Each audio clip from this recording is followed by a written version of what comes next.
je vais effectivement vous parler de mon expérience de l'utilisation de WooClap dans des enseignements d'informatique à l'école centrale de Nantes. En fait, mon expérience avec WooClap a débuté en 2020 et maintenant est reproduite chaque semestre puisque nos enseignements sont semestrialisés.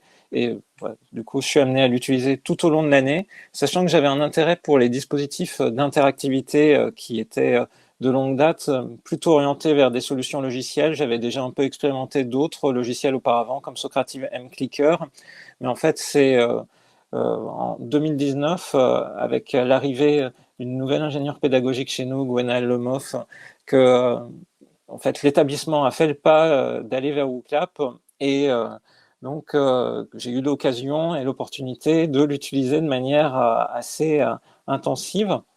Alors, comme c'était 2020, d'abord en distanciel et puis maintenant en présentiel avec le retour dans les amphis de tous nos étudiants. Comme je le disais, je suis enseignant-chercheur en informatique. Là, je mets quelques cours dans lesquels j'utilise WooClap, système d'information et base de données, c'est en cours d'équivalent L3, et modélisation discrète de réseaux biologiques, là qui est en cours de niveau M2, avec des étudiants qui, quand ils sont en cours magistraux, sont aux alentours d'une centaine, et quand ils sont en groupe de TD, TP, sont entre 24 et 32. Je signale que parmi nos étudiants, on a beaucoup d'étudiants internationaux, sur lequel je reviendrai un tout petit peu après comme remarque.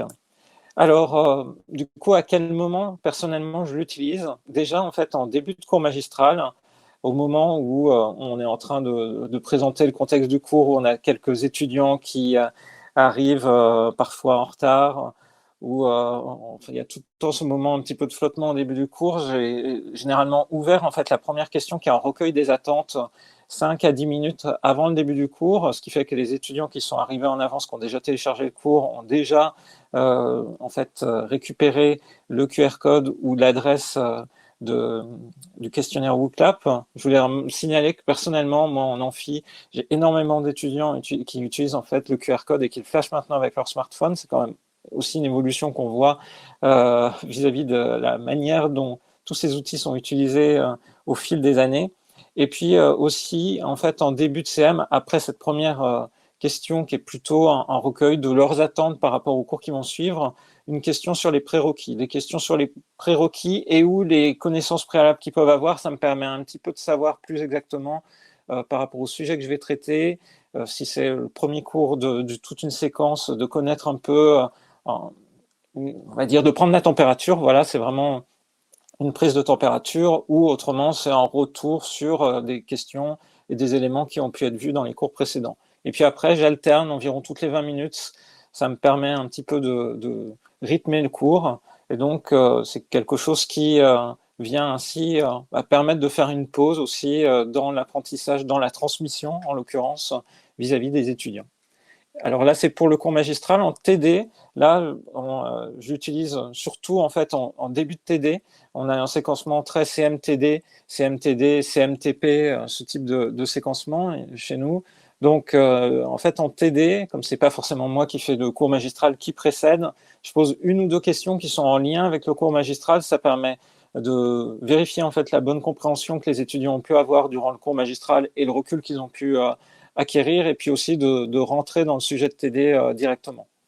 Après, le TD est en format où ils sont en plus petits groupes, donc où il y a parfois moins besoin d'avoir une prise de température globale face à une audience dont il est difficile de savoir ce qu'elle ressent ou pas.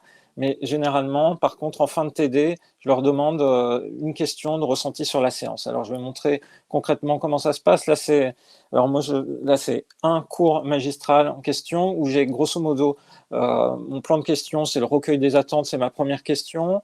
Puis deux, trois questions d'identification de connaissances préalables. Là, c'était un cours sur les aspects légaux liés au traitement informatique au sens large. Puis ensuite, il y a des bilans de notions. Donc, moi, je sais, là, dans mon petit cadrage, on va dire, j'ai deux, trois questions à chaque fois qui sont deux, trois questions thématiques. Ça me permet de faire le bilan sur ce que je viens d'aborder, puis de relancer vers une nouvelle séquence de cours. Et puis, il y a ma dernière question que j'évoquais, le ressenti, la suggestion sur la séance que les étudiants ont pu avoir. Donc, ça veut dire qu'en termes d'interaction, le recueil des attentes, ça permet de savoir un peu finalement, ils viennent par exemple sur un cours de système d'information et j'ai tous les étudiants qui me parlent de base de données, base de données, base de données.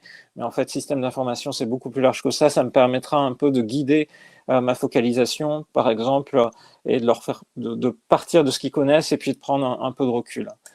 Un point important qui est utile, c'est la possibilité de récupérer, enfin de sauvegarder les résultats d'une année avant de relancer pour l'année suivante.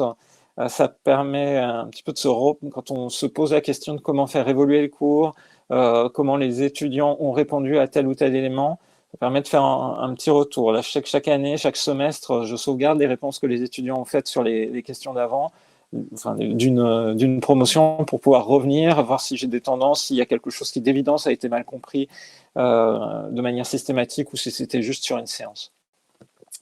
Voilà, après, comme ça a été montré, il y a plein de modalités de questions qui sont intéressantes. Alors là, pour moi, c'était pas la question sur quel est votre personnage préféré de BD, mais c'était quels sont les mots que vous évoquent, les concepts et les mots de système d'information.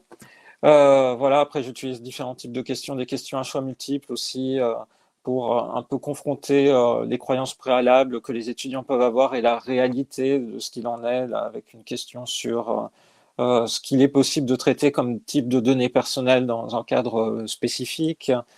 Et puis, ça permet beaucoup de vérifier la compréhension d'une notion à la volée. Alors là, je voulais mettre cet élément-là parce que c'est une question beaucoup plus technique où en fait, ma capture d'écran, je peux pas zoomer dessus, mais j'ai en fait une image sur laquelle les étudiants, en fait, quand ils sont dans WooClap, peuvent afficher en grand et vérifier et ont une réponse à apporter. En fait, est-ce que ce réseau conduit à un deadlock? En fait, là, j'en ai que 2 sur 12 qui ont répondu qui répondent correctement. Donc là, je me dis, il y a quelque chose, il y a une notion qui n'est pas passée, je vais revenir plus en détail dessus. Et donc, c'est vraiment intéressant, du coup, d'avoir ce thermomètre immédiat en cours.